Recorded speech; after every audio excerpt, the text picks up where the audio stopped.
The senator from Iowa. A top issue for Iowans, and particularly an issue in this midterm elections, is the farm economy, which isn't very good. Farmers continue to face stronger headwinds. It's not profitable today, particularly in grain farming. It's not just an Iowa issue, it's not just an American issue. I recently read that Brazil farmers are being foreclosed on because of low prices there as well. There's two ways of attacking this. It can be either side of the ledger. We can help lower input costs, or we can increase markets for farmers. Farmers continue to say they don't want checks from the Treasury that are often passed on to input suppliers. They want their prices from the marketplace.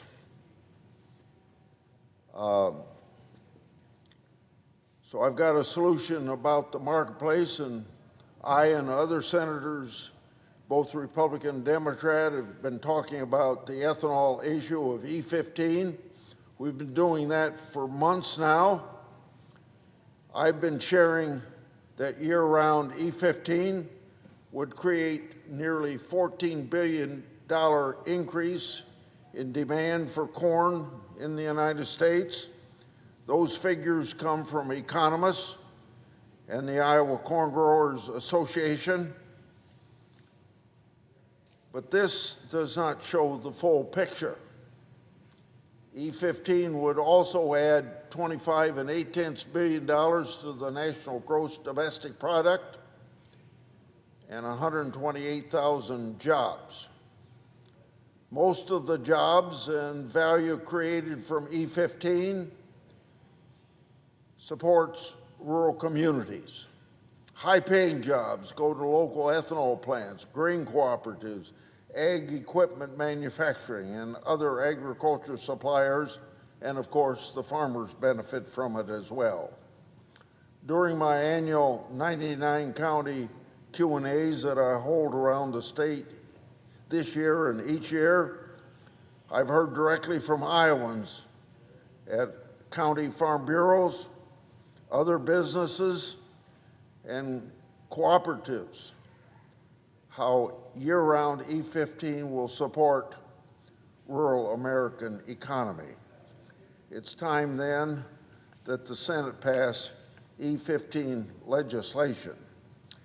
It's good for the farmers, it's good for good-paying jobs in rural America, good for the environment because ethanol is cleaner burning than gasoline from fossil fuels. It's good for national security as we spend or depend less on foreign sources of energy. So I like to say when I do a ribbon cutting at the opening of an ethanol plant, it's good, good, good. You've heard it too. Good. I want to speak also about ethanol and E15 as a process right here in the United States Senate. And I think it's about time that this be highlighted by both Democrats and Republicans from agricultural states that support E15, but don't talk about it enough. Now, it could be handled as a separate issue on the United States Senate, and that would be the appropriate way to do it. But you know, when the Senate's only in session about 3 days out of the week, we aren't getting much done with separate pieces of legislation. So something like E15 is going to have to find a home in some other bill. The Farm Bill, the Defense Bill, appropriations bills, but we aren't talking about what that's going to do. And I just mentioned 3 possibilities, and there aren't a whole lot of other possibilities. And there's even talk around here that you don't hear or read in the press, but talk about maybe the government's going to shut down just before the election. Maybe Democrats want the government shut down just before the election. Then you know what you get into continuing resolutions. And continuing resolutions are usually what we call clean, nothing added to it. So let's say we get to October 1st and there's no appropriation bills. Then you have a continuing resolution until Thanksgiving. Then you don't pass appropriation bills and you have a continuing resolution until Christmas. And then Christmas comes and you have a continuing resolution that maybe takes you over into the new calendar year, middle of February. And if those are all clean appropriation bills, where are you going to put E15 if it's not on the farm bill or the defense bill or appropriation bills? Now we got to start thinking about that, both Republicans and the Democrats from farm states that support ethanol. We got to be thinking about what we're going to do if this isn't going to come up as a separate bill on the floor of the United States Senate. And I think we better put our heads together. That's probably at least 28 senators from grain-growing states in the United States where we grow.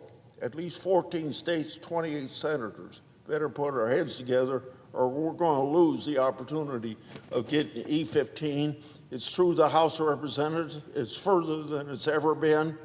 And if we miss this opportunity, we may never get E15 and lose that $14 billion that the economists for the Iowa corn growers tell us that we're going to get increased price of grain. I yield the floor and suggest the absence of report.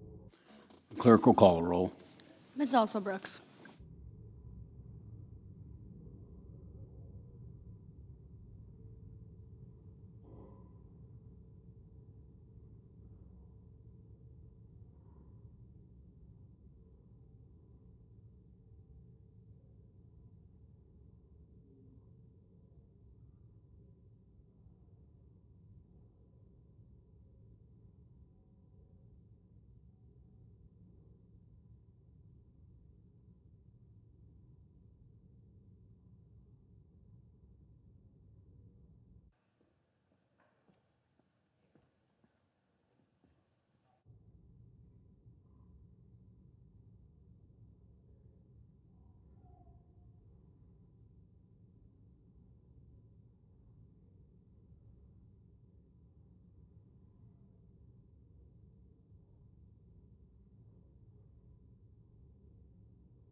Majority Leader. Mr. President, I ask unanimous consent the quorum call be suspended. Without objection. Mr. President, I don't think at this point there are too many people who think Democrats were actually interested in reforms of Border Patrol and Immigration and Customs Enforcement, because it was pretty clear from their actions that they were not. If you're interested in getting reforms, you don't say no when you're repeatedly offered a robust reform package, even if you can't get every single thing you want. But Democrats, of course, said no again and again and again. And eventually they just walked away completely and refused to provide even $1 of funding for Border Patrol or ICE. Clearly, they decided that having a political issue for November was more important than reforms. And Mr. President, you certainly don't have to take my word for it, because the Democrat leader came out last week and admitted that the decisions he and his party have made this Congress have been about one thing, and that's improving Democrats' prospects in November. This is a quote. "We made a lot of strategic decisions that got us to this place. It didn't happen by accident," end quote, the Democrat leader said, referring to his view of his party's position. And you know what he ticked off as some of the most strategic decisions, Mr. President? Democrats' 2 record-breaking government shutdowns. That's right. Democrats shut down the government twice to try to improve their chances in November, not to help hardworking Americans, not to get reforms at ICE and Border Patrol. No, to improve their chances in November. Mr. President, let's just run down some of the consequences of Democrats' choices. The disastrous situation at U.S. airports that resulted from Democrats' decision to cut off funding for air traffic controllers, for one. There are the incredible lines that Americans faced at TSA in the middle of that shutdown. The TSA officers who have left in droves thanks to Democrats' decision to force them to work without pay for quite literally months this fiscal year. There's the strain Democrats' actions placed on our national security agencies and the people entrusted with protecting our nation. And then there were the government workers lining up at food banks, charging necessary expenses on credit cards and wondering if they would be evicted from their homes because they couldn't afford to pay next month's rent. The damage Democrats have caused has been immense. And for what? For what, Mr. President? To improve their chances in November. Mr. President, Democrats would like you to believe they're the party of the little guy, of everyday American workers. But a better insight into their real attitude might be gained by the Democrat leader's statement earlier in Democrats' first government shutdown, when he said this, and I quote, "Every day gets better for us," end quote. The us, of course, being Democrats. Every day gets better for us. Mr. President, when the Democrat leader made this statement, military families were on the verge of missing pay. So were a lot of civilian government employees, like the Capitol Police officers who stand on guard for us around this building. People were wondering how they'd cover their rent, their food, their commuting costs, their electric bills. But none of that was on the Democrat leader's mind. All he could think about was whether the shutdown was good for Democrats' polling. And then there's the article that came out last week about what House Democrats' first bill would be should they take the majority in November. Democrat leadership, of course, has been trying to push the narrative that Democrats' big interest is in making life more affordable for everyday Americans. But as last week's article made clear, it turns out that House Democrats are by no means agreed that affordability should be at the top of their priority list. They're interested in other issues, like a reboot of their proposed federal election takeover, or simply trying to undo anything President Trump has done, presumably simply because President Trump has done it. I wonder if they would try to undo the tax relief Republicans passed for working families, which every single Democrat voted against. Hard to know. But as a Democrat leader made clear last week, Mr. President, one thing's for sure. It's not the American people who are top of mind for Senate Democrats. It's their election prospects in November. Mr. President, I yield the floor, and I suggest the absence of a quorum. The clerk will call the roll. Mrs. Also Brooks.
Democratic leader. I ask unanimous consent the quorum be dispensed with. Without objection.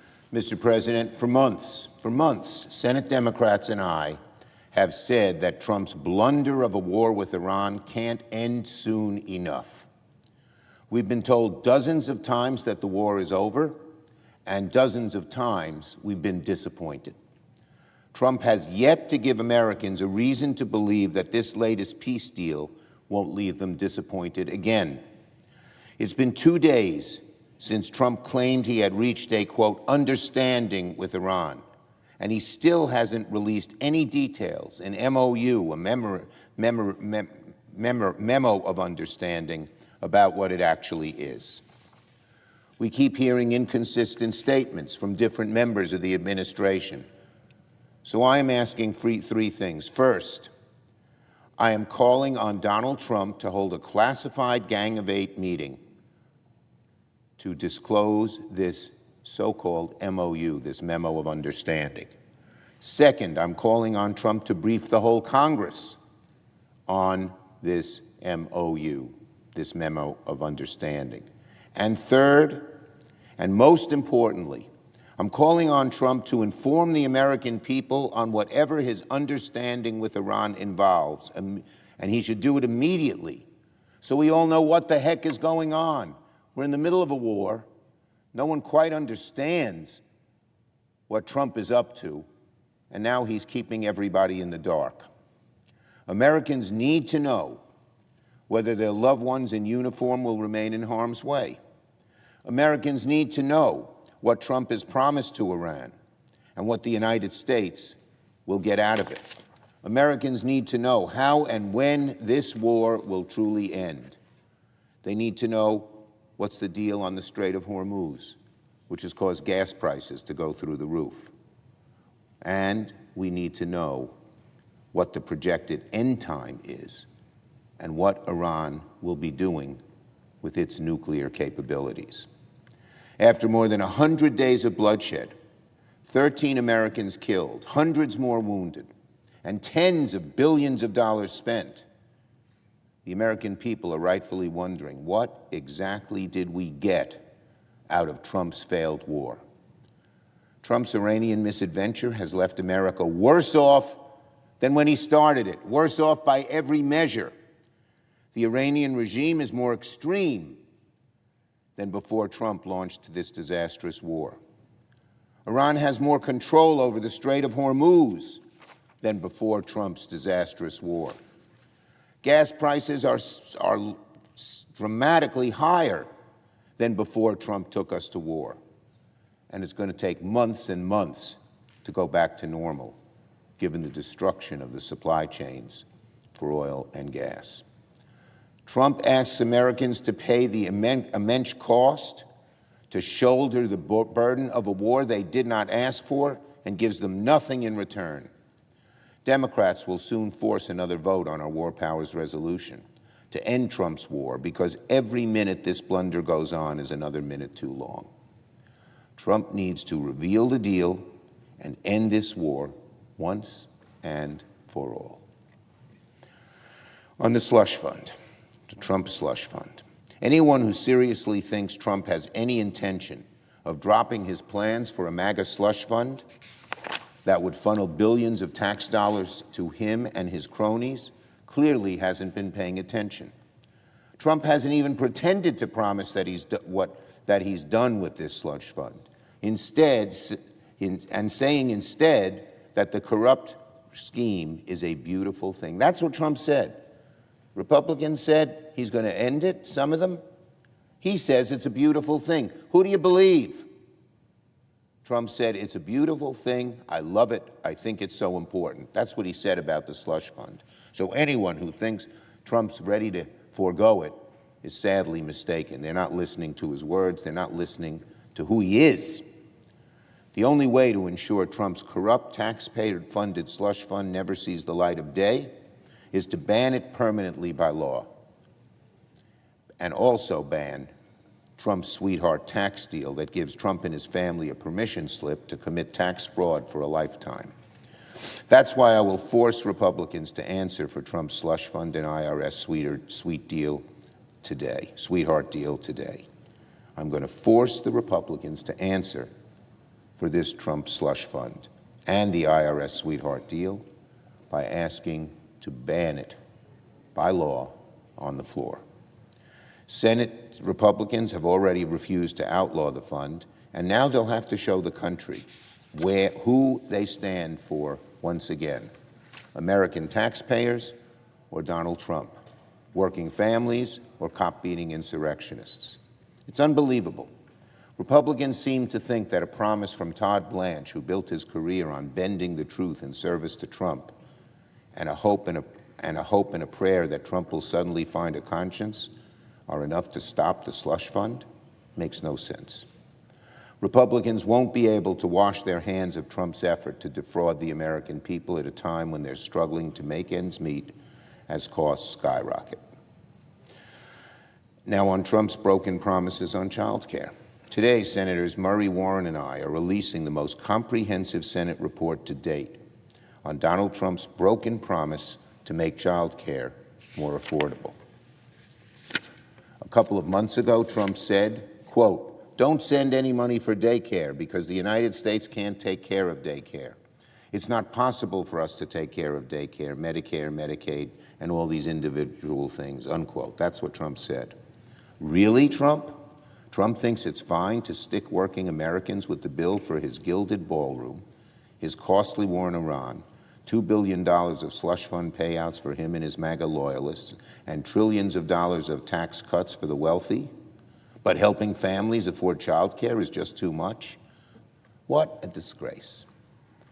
Trump isn't just refusing to lower costs of child care. He's actively making it more expensive and harder for families to find, and they're desperate for it. Trump has removed caps on child care costs, frozen $2.4 billion in child care funding for 5 states that didn't vote for him, and made numerous other changes that have driven up the cost of child care. Is it any wonder families paying 5% more for child care now than before Trump took office in 2025 are angry? Of course they're angry. When I was majority leader and Democrats were in charge, we made a historic $39 billion investment in child care that lowered child care costs by 10%, added 63,000 new child care workers, and increased the supply of available child care slots by 7%. America, that's what Democrats did when we had the majority. We helped people with child care. What does Trump do? He slashes it and then proposes billions of dollars for a slush fund for him and his family. What callousness, what cold-heartedness, and how out of touch with the American people can Trump be? On our Spotlight Forum. Later today, Senator Padilla and I will hold a Spotlight Forum on state and local efforts to protect free and fair elections from the chaos coming out of the Trump administration. This Spotlight Forum is because the Republicans will not hold hearings on this important issue, protecting our elections. So we have our own Spotlight Forum where people can testify, American people can learn the truth. As Trump gears up to interfere in our elections and discount the votes of the American people, Senate Democrats' Election Protection Task Force is preparing to protect the independence of American elections. Trump's anti-democracy agenda has left local and state election officials vulnerable to cyber attacks, intimidation from Trump loyalists, and federal seizure of election equipment and ballots. Today, we're going to discuss what we can do to counter Trump's interference efforts and uphold the sanctity of our elections. Donald Trump, listen to this. You may not know it because you sure don't act like that you know it. In America, voters pick their leaders. Leaders don't pick their voters. And Democrats will ensure that remains the case in 2026. I yield the floor. Note the absence of a quorum. Ms. Alsobrooks.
Majority Whip. And I ask unanimous consent that the quorum call be vitiated. Without objection. Mr. President, criminals are actively stealing billions of dollars from hardworking taxpayers. They're doing it through fraud. The way to stop fraud is to punish those who commit it, and that's exactly what Republicans are doing. For 4 years, Joe Biden and the Democrats treated fraud as acceptable and inevitable. Criminals defrauded hardworking taxpayers by deception and deceit. Democrats knew about it. They looked the other way. Republicans are putting an end to it. We make fighting fraud a top priority. That's how to protect hardworking taxpayers and their money. Republicans passed the Working Families Tax Cut law. We strengthened eligibility requirements for Medicaid. We ensured that illegal immigrants did not receive taxpayer-funded health care. We put in place work requirements for Medicaid and for food stamps. At the same time, President Trump created an anti-fraud task force. Vice President Vance is leading the charge here. He has an incredible effort going on now, and he's working with clarity and urgency. Criminals are now hearing a clear message. No amount of fraud is too small to prosecute. The battlefield against fraud is nationwide, and Minnesota is ground zero for fraud. We know the stories. Let me tell you how bad fraud is in Minnesota. Criminals are using children with autism, as a way to get rich quick. 8 years ago, the Minnesota Medicaid program for children with autism spent $6 million. The money is needed and used to help children actually diagnosed with autism. But driven by massive criminal fraud, the price tag ballooned from $6 million to $192 million going out. How does this happen? Well, the program was being looted by crooks, by criminals, and loaded up with corruption. The money was being siphoned away from children with autism, children in need. Last month, federal officials charged 15 individuals for stealing $90 million connected to the state's federally funded health care program. According to the Justice Department, that includes the largest autism fraud scheme ever prosecuted. Schemes didn't stop there. Remember the fraudulent daycare center in Minnesota? No children, 0 children were actually enrolled in that facility. It was set up for one purpose and one purpose only.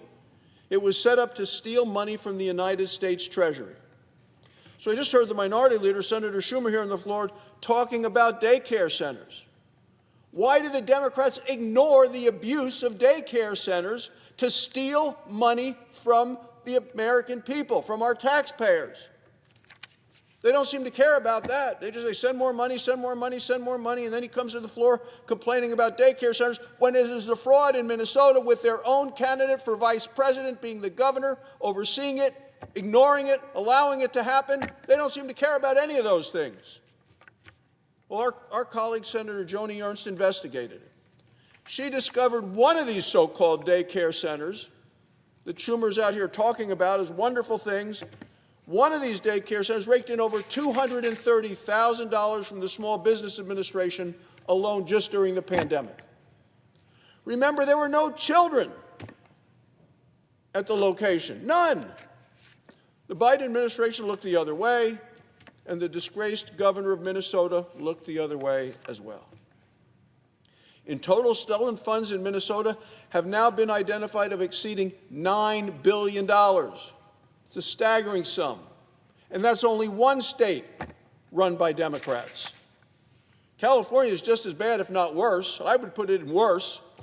Last week, many of us met with Dr. Mehmet Oz. Dr. Oz runs the Center for Medicare and Medicaid, confirmed here by the Senate. Dr. Oz says nearly half of hospice providers in Los Angeles are fraudulent hospice providers.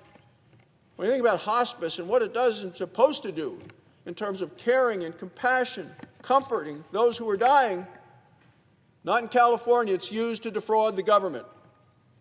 Many of these so-called hospices don't serve a single patient. Many are shell offices, all in the same office building. Recall, Los Angeles has only 3% of the population of the United States. Somehow, 33% of all hospice providers in the entire country are listed in LA. There aren't that many people or patients to justify that. How can it be? Well, it's a racket. That's what it is. It's set up to steal money from the government, from our taxpayers. And Democrats are well aware of the fraud, and they refuse to stop it. They refuse to talk about it. They want to keep looking the other way. In Ohio, the Anti-Fraud Task Force dismantled a criminal scheme that stole tens of millions of dollars from Medicaid.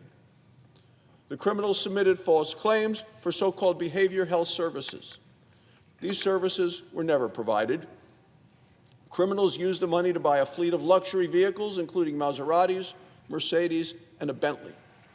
Thankfully, Senator John Huston and Senator Bernie Moreno of Ohio voted for the Working Families Tax Cuts law. They voted to root out exactly this kind of waste, fraud, abuse, and corruption. Nationwide, total estimates of Medicaid fraud are as much as now $120 billion a year, and the fraud got worse after Obamacare became law. Bigger government, more money, more areas in which criminals to steal. Vice President Vance is encouraging states to fight fraud in their Medicaid programs. Those who don't enforce the law will lose federal funds. Mr. President, a pattern has emerged. Democrats run the blue states. They control the big cities. And when criminals steal vast amounts of money from hardworking taxpayers, elected Democrats go silent. Appallingly, we have seen cases where Democrats actually tried to silence whistleblowers who sound the alarm to try to want to point out what's happening. Democrats try to muzzle them. Here in the Senate, every single Democrat voted against landmark legislation to fight fraud, to fight waste, to fight abuse, and to fight corruption. Democrats would rather protect thieves than protect hardworking American taxpayers and the people that these programs are created to help. The American people are absolutely infuriated by the fraud that is being exposed. They're finally seeing the results in combating it, and they want these people to go to jail. Republicans are fighting the war against fraud. We're fighting to protect taxpayers, to protect vulnerable families, and fighting to punish the criminals who steal from our country and our communities. The American people deserve accountability. Criminals deserve the consequences. Thank you, Mr. President, and I yield the floor.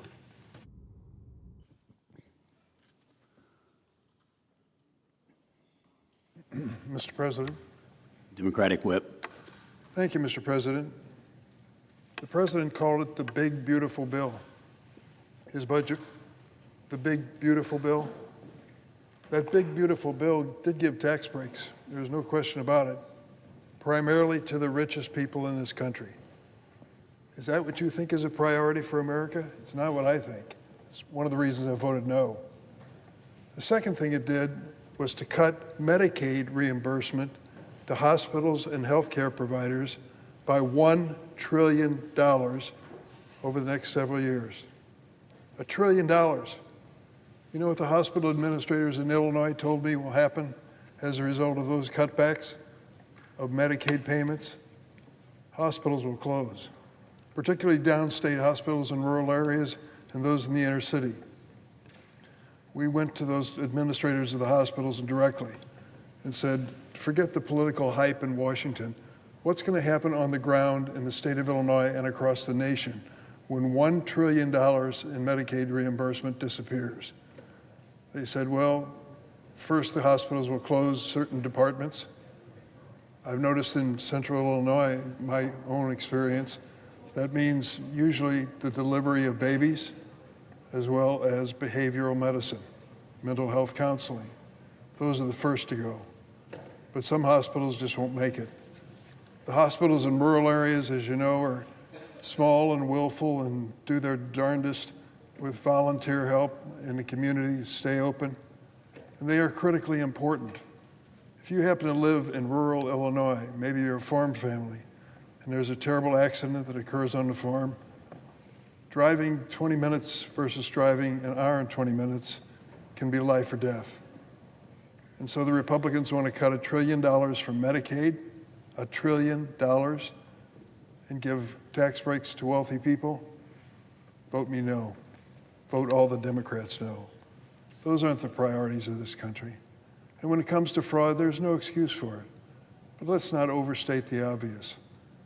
Government agencies across this country are doing the best they can in some instances, but can always do better. I don't think that we have any monopoly when it comes to virtue in our party or any other party. There are those who break the law and should be held accountable, and there are those who are doing their best to uphold the law, and they should be encouraged. To suggest that the Democrats are the party of fraud and the Republicans the party of virtue, you know better than that. People in both political parties could have a tune-up when it comes to virtue, and I add myself to that list as well. Mr. President, Section 702 of the Foreign Intelligence Surveillance Act, or FISA, is a powerful tool for collecting information that has been abused for way too long. Most Americans would flunk the test of what's FISA, what's 702. Here's what it boils down to.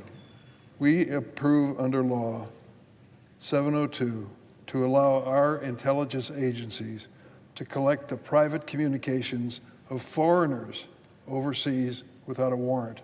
Why? We suspect those foreigners are involved in activity that's not safe for the United States.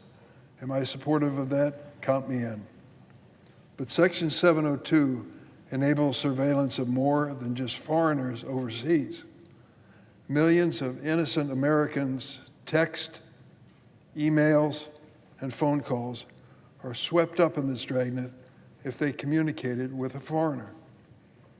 So if you find somebody in a foreign country whom you suspect of illegal or dangerous activity, and you wiretap their telephone communication, the person on the other end of the phone may not be a foreigner, but American citizens. Unfortunately, it turns out that thousands and thousands of American citizens have their texts and phone conversations tapped under Section 702. Our intelligence agencies, including the Federal Bureau of Investigation, puts these communications in searchable databases that they use to spy on Americans without a warrant. The Independent Privacy and Liberties Board and the FISA Court have documented shocking abuses of Section 702 by our own government intelligence agencies. 702 has been used to spy on American religious leaders, American political parties, American journalists, and protesters from across the political spectrum. Such abuses have been documented under both Democrats and Republicans. But the prospect of placing warrantless, that means no court approval ahead of time, warrantless surveillance power in the hands of this administration is particularly alarming. President Trump and his appointees have repeatedly weaponized the power of the federal government to target President Trump's perceived enemies. Take Bill Pulte, President Trump's first choice to serve as the acting director of national intelligence. Pulte currently serves as the director of the Federal Housing Finance Agency, where he's pushed for criminal referrals against those who have angered President Trump, from New York Attorney General Letitia James to Federal Reserve Governor Lisa Cook. Even though Pulte himself has no intelligence experience, President Trump chose him to lead our national intelligence apparatus and to help oversee that powerful Section 702. The public outcry changed the president's mind. The president, after he heard from both Democrats and Republicans of what a terrible choice Pulte would be, dropped him, and now has nominated Jay Clayton, the U.S. Attorney for the Southern District of New York, to serve as Director of National Intelligence. This episode demonstrates the inherent danger of warrantless surveillance. No single branch of government in the United States should have unchecked power to spy on Americans. Whether this power is in the hands of Bill Pulte, Jay Clayton, Kash Patel, the leader of the FBI, or whoever President Trump installs next. Repeated efforts to rein in the abuses of Section 702 with minimal reforms have failed time and time again. And now the Trump administration refuses to disclose the latest ruling from the FISA court detailing ongoing abuses. The long and ongoing history of abuse makes it clear that without checks from a separate branch of government, Section 702 will always be at risk of abuse. It is a massive delegation of power to an executive agency. That is why the drafters of the Constitution, many years ago, 250, decided that we should never have warrantless searches of Americans. They're prohibited. It's time to stop tinkering around the edges of 702 and make meaningful changes once and for all. That's why I joined Republican Senator Mike Lee of Utah to introduce the SAFE Act, a bipartisan bill in the Senate that would require the government to obtain a judicial warrant before searching America's communications collected under Section 702. But Republican leadership have refused to hold a vote on the SAFE Act and instead have attempted to extend FISA's authorization without any serious reform. I've been through this many times since 9/11. I'm obviously skeptical of this power being given to the government, and I've watched when we find abuses, well-documented abuses, the limited reforms that are finally accepted, and they just don't do the job. Let me give you, from the Brennan Center for Justice report, some numbers that tell the story.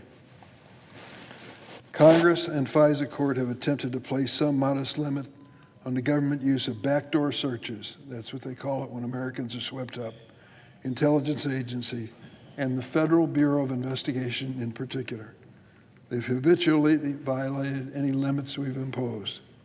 In 2022, the FISA court observed that the, quote, compliance problems with FBI querying of Section 702 information have proven to be persistent and widespread.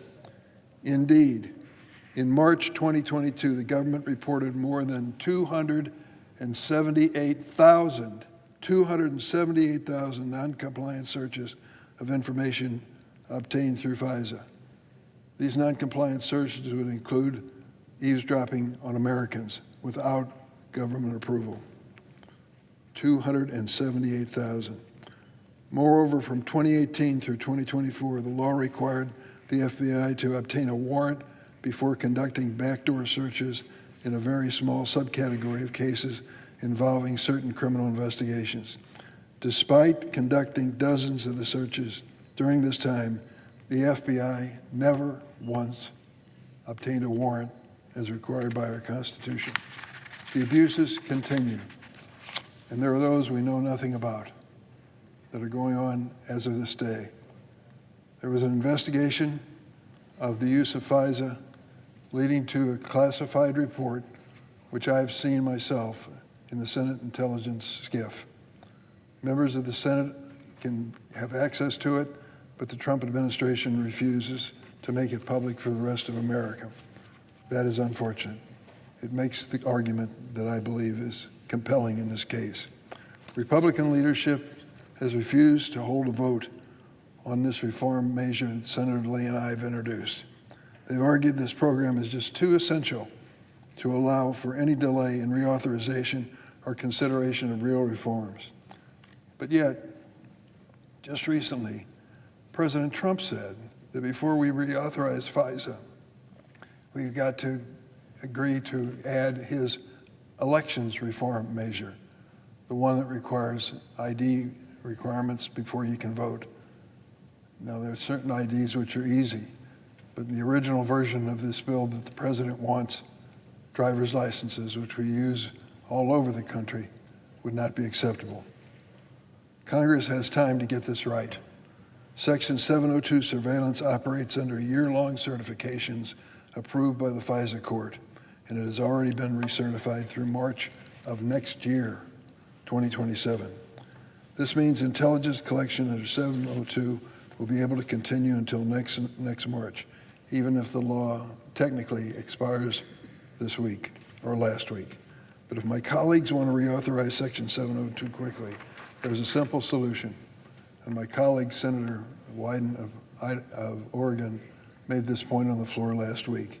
We can bring reform to Section 702 and get larger numbers to support it in its reauthorization. Support these common sense bipartisan reforms, supported by a majority of Americans, incidentally, to prevent 702 from being used to violate basic constitutional rights. Unfortunately, our demands for reform have received no help from the president.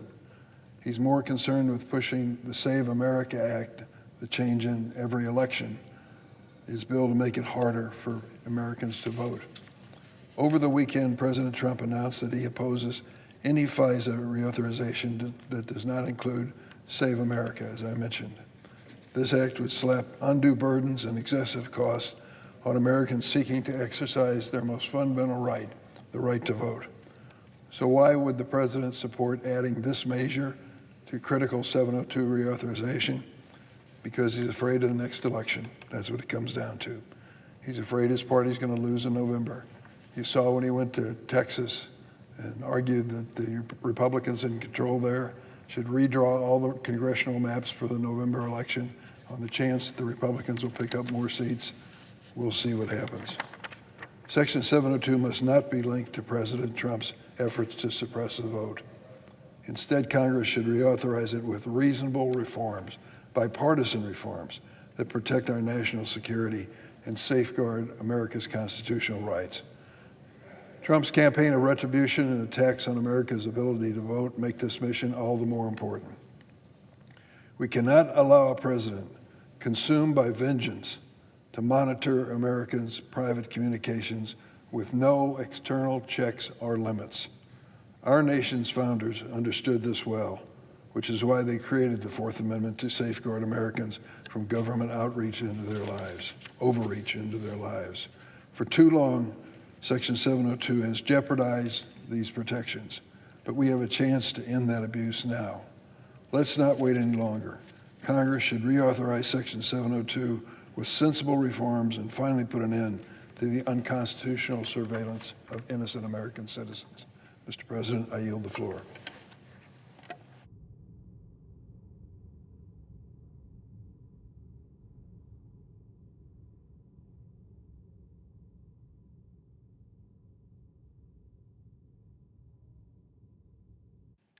Mr. President.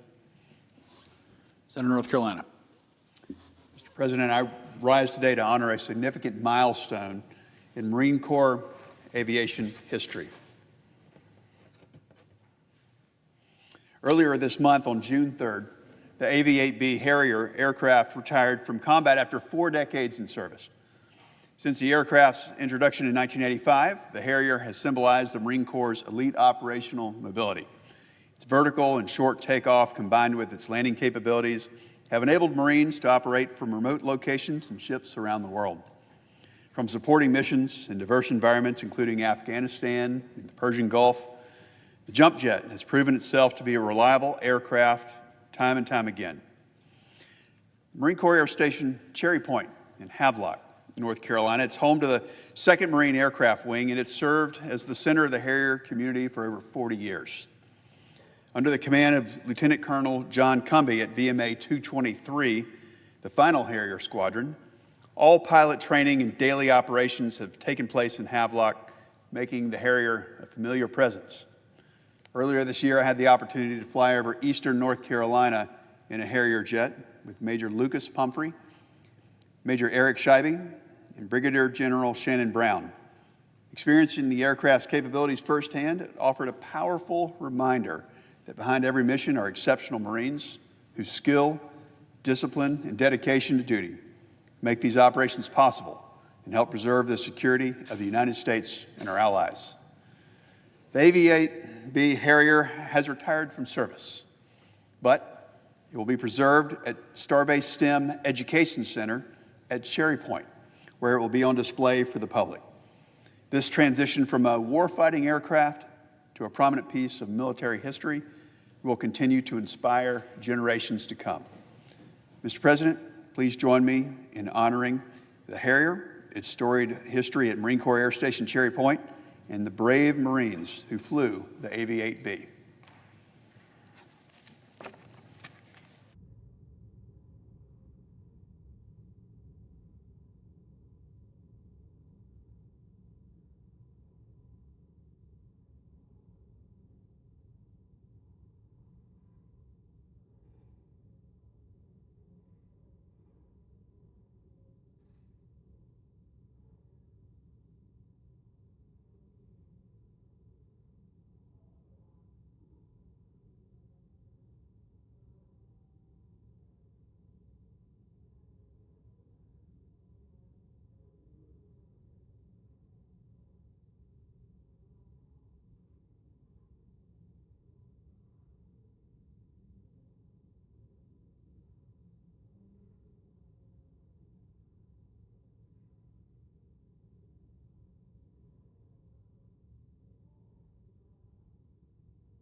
Mr. President.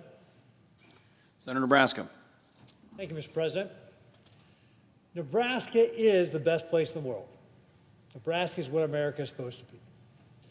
And just recently, U.S. News just said Omaha, our largest city, is the second best place in the country for recent college grads. This is a wonderful recognition of what a great quality of life we have in Omaha. And as we welcome all the new college grads, it also reminds us that we've got more work to do with regard to housing. Housing is something that we need to make more affordable for Americans. Just 10 years ago, the average age of a new homeowner was 31 years old. Today, the average age of a new homeowner is 40. About 25% of the cost of a new home is regulation and red tape. And actually, for an apartment building, it's even worse. It's 40%. I was talking to an apartment builder in Omaha, and he described to me how when he first got into building apartment buildings, he could build an apartment for about $15,000, and now the cost is well over $200,000. Now, this is not a new issue. When I was governor of the great state of Nebraska, this was something we worked on as well. In fact, I worked with my legislature to introduce the Rural Workforce Housing Act. We put about $7 million into a grant program which allowed rural communities to be able to partner with developers to be able to help build homes or apartment buildings. The way it often worked is that the community would create a low-interest fund that developers would apply to, oftentimes using it, for example, as a bridge loan, build the housing development, and then pay off the loan so that the money could be recycled back into the next loan to help build more houses. It was very successful, and we ultimately added more money into that program and then created the Middle Income Housing Fund as well to be able to help out cities like Omaha. Here in the Senate, I continue to bring this Nebraska solution to the rest of America. We are working on our Road to the 21st Century Housing Act. In fact, this is something that has passed both the Senate Banking Committee and on the House side as well.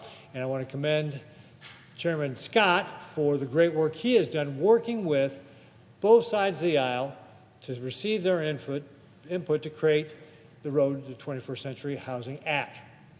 This is a bill that will help cut that regulatory red tape I was describing about earlier.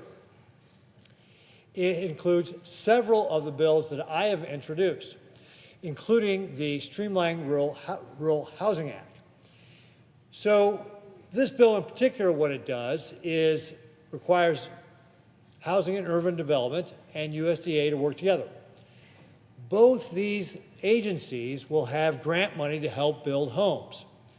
And a home will be able to take money from both of those, but what happens is they both have their own permitting and review process, which often will be done in serial, and creates more regulatory red tape and bureaucracy. What my bill does is require them to work together to streamline that process to be able to make it faster. And this is something that, again, is part of the theme of many of the bills that we put together into this Road to 21st Century Housing to be able to make the process easier. If we can build more homes faster and there's more homes available, that will help bring down the cost of housing. It's a pretty simple concept. In addition to the Streamlining Rural Housing Act, I've got a number of bills that are also included in the Road to the 21st Century Housing Act, including Rural Housing Regulatory Relief Act. This is one that Mike Flood, who's the 1st District Congressman for Nebraska, brought up in the House. Also, Improving Housing Access Act, Housing for America's Middle Class Act, Rural Housing Service Reform Act, which I'm a co-sponsor of. All of these are included here to be able to help us cut the regulatory red tape, make housing more affordable, and be able to help reduce the costs for Nebraskans and Americans across the country. We have passed this out of our side. The House has passed their side. Right now we're working to take the best of both those bills to be able to get something that we will again both vote on and then send to the President's desk. This is again how we are working in the Senate to be able to reduce the costs of living for people across the country. I'm very proud to be able to work with my colleagues on the Road to 21st Century Housing Act and look forward to being able to get this to the President's desk for signature. Mr. President, thank you very much for giving me the time here today, and I yield back. Senator Virginia. Mr. President, I thank you and my colleagues for being on the verge of a vote on a matter I've placed before the Senate together with Senator Durbin, Senate Joint Resolution 190. I think Senator Durbin has already spoken, and I believe Senator Padilla will follow me, and then we will move to the vote. But I just want to explain why I think this is such an important matter. The resolution would repeal a regulation that the Trump administration has put in place concerning the appeal of immigration cases. So immigration cases, as we all know, that are heard in immigration courts by administrative law judges often involve very, very momentous matters for the applicants. And traditionally, immigration cases are able to be appealed to an appellate administrative process in case a judge gets something wrong. And the appellate process is designed in all court systems to enable the correction of error. No judge is infallible. Judges make mistakes. Sometimes judges make mistakes because the quality of the lawyering before the judge is not that good. But whether it's a civil matter or a criminal matter or an administrative matter, a real hallmark of the American legal system, and I think it's something we can be proud of, is there is an appeal process to correct mistakes. The regulation that President Trump's administration has put in place that I challenge in the resolution that will come up is a regulation that dramatically limits immigration appeals. So, for example, prior to the Trump regulation, somebody who got an immigration decision from an immigration court would have 30 days to appeal. The Trump administration regulation that I challenge has shrunk that amount of time to 10 days. What is the problem with that?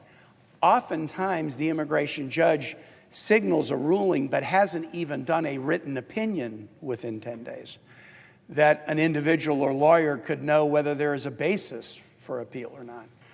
And so the reduction of the time to appeal to 10 days is certainly going to have the consequence, and I think it's an intentional thing, to dramatically limit people's ability even to appeal. The absence of a record, the absence of a written decision would severely challenge somebody's ability to appeal. In some ways, Mr. President, the more serious concern I have about the regulation is it also gives the immigration judges a massive ability to summarily dismiss appeals without any hearing whatsoever. So even if you file your appeal within the 10 days, the new regulation allows the immigration court to summarily dismiss those appeals 10 days later, unless a majority of the appellate body wants to hear the case. And so there's almost a default that the appeals will be summarily dismissed. And again, if you look at the time deadline, 10 days to file the appeal, and then you can summarily dismiss within 10 days, a total of 20 days. Again, you may not even have a transcribed court record from the immigration hearing or a written opinion from the immigration judge by the end of that 20-day period. And so this is an effort to essentially make the appeals process meaningless by imposing such tight time deadlines on the filing of appeal and encouraging the dismissal of appeals on a summary basis as to render the appeals process completely unworkable. All right, what does that mean? Let's talk about what this means to immigrants in immigration courts. And Mr. President, I want to use two kinds of cases that are really common in the everyday work of our immigration courts. The first is asylum cases. The United States has had a practice, and other nations have it as well. And again, it's a practice that I think we should feel proud of, that we will offer asylum to individuals who are able to prove that they have a well-justified fear of persecution if they are returned to their country of origin. And this has been used to protect people from torture, protect people from imprisonment, protect people from death, protect people from all kinds of grievous harms in their countries of origin because they're a political opponent, because they're a member of a religious minority or an ethnic minority, because they've been subjected to domestic violence, because they've been pressed into service in the military as a child soldier in countries that force people into the military at a young age. And the U.S., along with nations around the world, has always allowed someone to come in and make this case. I will be subject to persecution, even to torture and death if you send me home. And the U.S. has allowed people to make that case.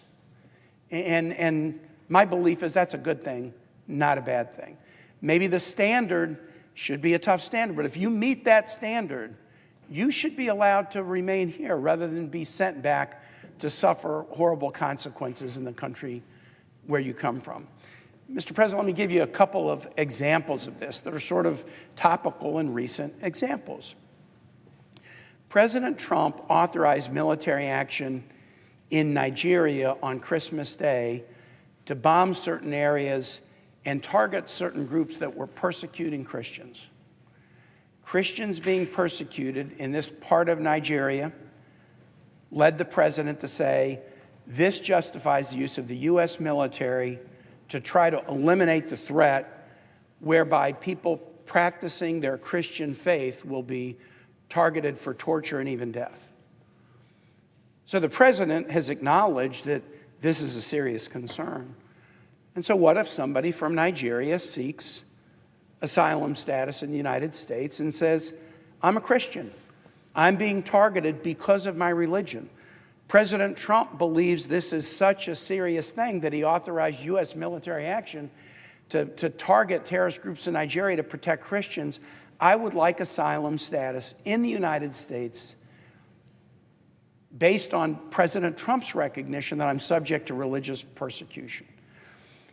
If you force essentially the evisceration of an appeals process, you run the risk that individuals who are subject to persecution of this kind would be returned home and thereby face the very persecution that President Trump has spoken out against. Here's another one, Iran. Iran's regime is one of the grossest violators of human rights on the planet, to political opponents, to religious minorities. There are Iranians in the United States right now who have active asylum cases and are attempting to demonstrate, please don't send me back. The work that I've done in Iran against the regime will immediately get me imprisoned or worse should I be sent home. And so if you're going to have a protection for asylees, if you're going to say we don't want to send people back to a place where they're going to be tortured or killed for an illegitimate reason. You shouldn't turn the immigration appeals process into essentially a worthless process that does not provide protection for people who have a high risk of suffering if we make a mistake in an immigration case. So that's one kind of case, and an asylum case is a standard everyday case in our immigration courts. And I think there's a pretty strong motive that we not make mistakes in these cases, but we get them right. And an appeals process that is substantive and significant increases the chance that we'll make the right decision, and eliminating the appeals process or dramatically reducing it increases the chance that we'll make a mistake. Second kind of case, Mr. President, that is also just the everyday case, whether somebody, because of their immigration status, will be deported. Those cases are happening as we're speaking right now in immigration courts all over the country. Now, the cases tend to turn on, a legal question about somebody's immigration status and whether they're subject to deportation because of their status.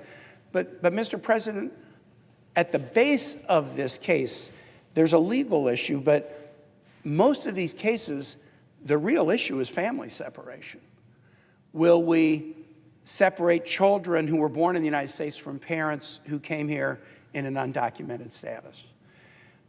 Almost all of these cases about deportation involve families, and almost all of them involve families that have mixed status. Some might be U.S. citizens, some might be green card holders who are seeking to be citizens, some might have humanitarian parole, some might be special immigrant visa status, and some are undocumented. And so while a case in an immigration court might seem like it's about a code provision, the human issue in the case is whether we maintain a family together or whether we force a family to separate. And there is not a more significant issue ever litigated in any court in this country than that. My wife, Ann, and I've talked about her probably too much on the Senate floor because I'm so proud of her, but one of the chapters of her professional life was she was a juvenile court judge in the Richmond Juvenile and Domestic Relations Court for 9 years, and for the last 3 years, she was the chief judge of the court. Now, the work, Mr. President, I know you know this, of a juvenile court judge is really tough because you're dealing with the worst things that people do to each other. You're dealing with child abuse cases. You're dealing with kids who are the victims of horrible crimes, and sadly, kids who commit horrible crimes. The number of times my wife had to preside over murder cases, again, somebody murdered or a young person who commits a murder, grim stories, and she would come home in a bad mood because of that case. But the worst cases my wife ever had to preside over were not the murder cases. They were not the child abuse cases. My wife said the hardest cases for a juvenile and domestic relations court are cases involving the termination of parental rights. The parent has had a child. That parent might have been sentenced to prison. The parent might have an addiction issue. The parent might have had neglect issues or might have had serial abuse. And maybe the parent did a whole lot of bad things to this child. And now there's a legal proceeding before the Juvenile and Domestic Relations Court. Will the parent's right be terminated forever? I mean, it's a forever decision. It's a decision about family separation. And my wife would come home from those cases and say, these cases are tougher than the murder cases. They're tougher than the child abuse cases. When you're sitting as a judge and you're looking across the dais at somebody, and the question that you have to decide is, will I terminate this mother, terminate this father's right to be the parent of this child forever? Those were the toughest cases. The toughest cases.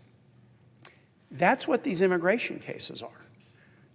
They're cases about a provision of the immigration code, but the consequence is family separation. In the instance of a deportation, it might be family separation forever. My wife would say, though, I hate these cases, but thank God there's an appeal. In the Virginia system, a decision about a termination of parental rights could be appealed up to the circuit court. And she used to say, I'm a smart judge. I listen real carefully. I try to decide right, but I'm not an infallible one. I might make a mistake. And the fact that there is an appeal that is essentially an appeal of right, that the individual can immediately file an appeal, and that appeal has to be heard in the circuit court, that gave her a little bit of comfort that if I make a mistake, there can be somebody who can correct the mistake and not terminate somebody's rights to be a parent for the rest of their life over their own child. That's what these immigration cases are. In fact, I think even a higher percentage than dealing with asylum status are cases about deportation of people over their legal status. And in almost every one of those cases, it's really a case at root about family separation.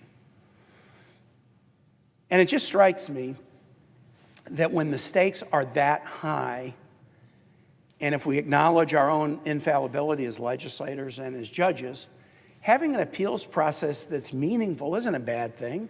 It's not something we should try to eliminate. It's something we should actually celebrate and say it's a hallmark of our system. And so for that reason, following my colleague, Senator Padilla, who I know is going to come and speak on this matter, I will call up at the appropriate time this resolution and ask my colleagues to stand for the broader proposition that our justice system in this country is not perfect and it's never going to be. But because it's not perfect and because we're not perfect, we have an appellate process that provides some kind of a check against mistakes, and that is something to celebrate, not to eliminate. And that's the purpose for the bill that I'll bring before the body following Senator Padilla's comments. And with that, Mr. President, I yield the floor.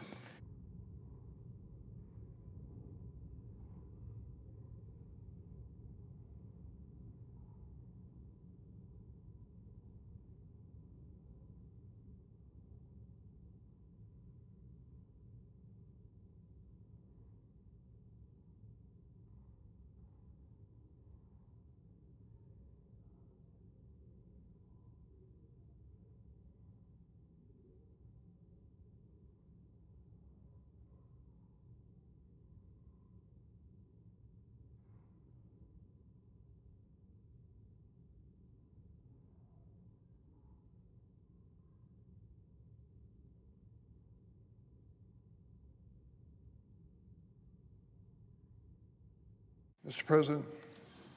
Senator of Illinois.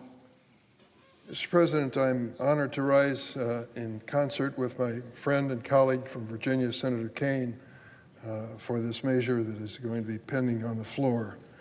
I rise in support of Senate Joint Resolution 190 to disapprove an interim final rule entitled Appellate Procedures for the Board of Immigration Appeals, a regulation from the Justice Department that would greatly limit opportunities for appeal in immigration courts.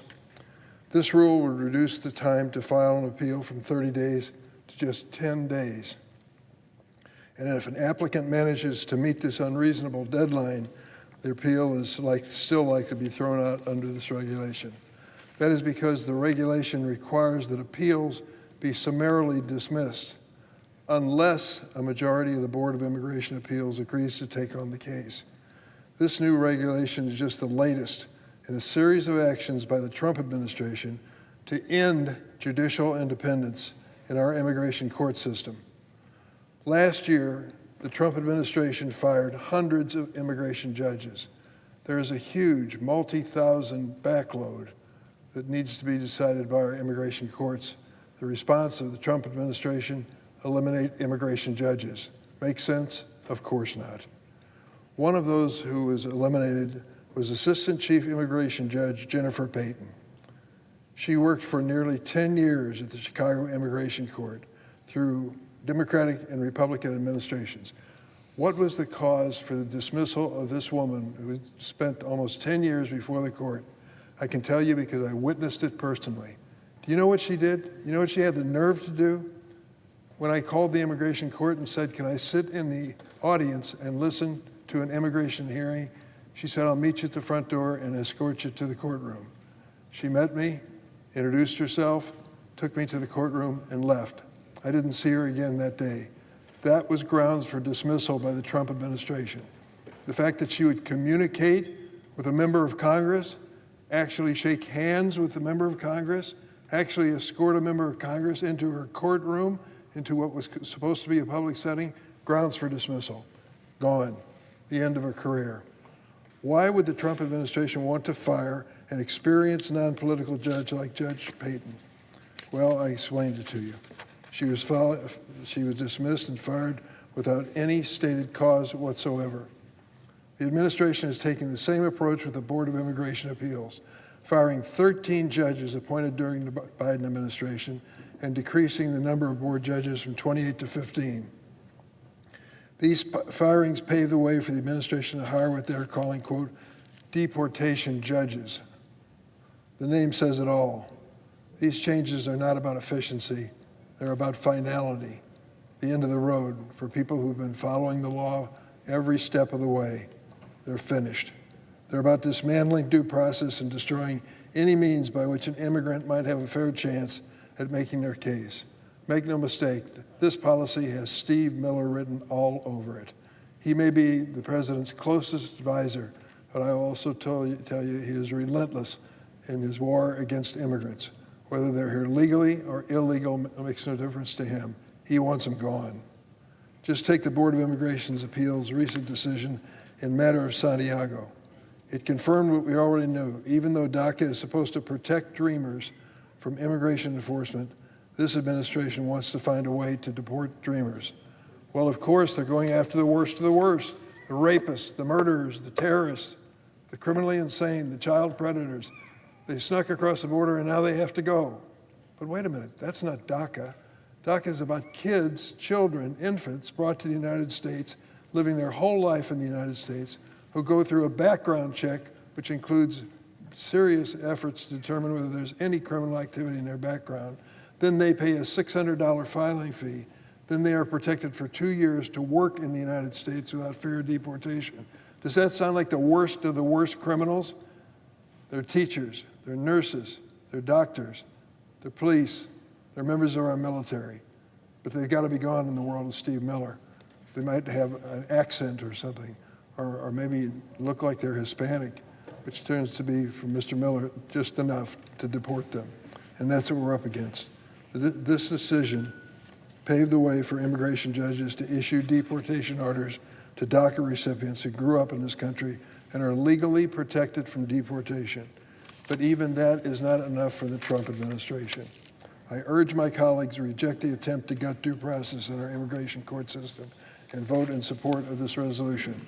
How many times have I heard my Republican colleagues say, oh, well, I'm not against immigration. I'm just against illegal immigration. Really? If you eliminate the legal process where an individual who is seeking a status in America can assert their rights under the law, it seems to me you've already prejudged the case. Happy to join with Senator Kaine in supporting this measure on the floor. Thank you. Mr. President, Senator Virginia. I appreciate my colleague from Illinois so much, who's been such a great champion on these issues. And I now move to proceed to calendar item 425, SJ Res 190. Clerk will report. Motion to proceed to calendar number 425, SJ Res 190, providing for congressional disapproval under Chapter 8 of Title 5, United States Code of the rules submitted by the Executive Office for Immigration Review relating to appellate procedures for the Board of Immigration Appeals. Mr. President, I ask for the yeas and nays. Is there a sufficient second? There appears to be. Clerk will call the roll. Ms. Also Brooks.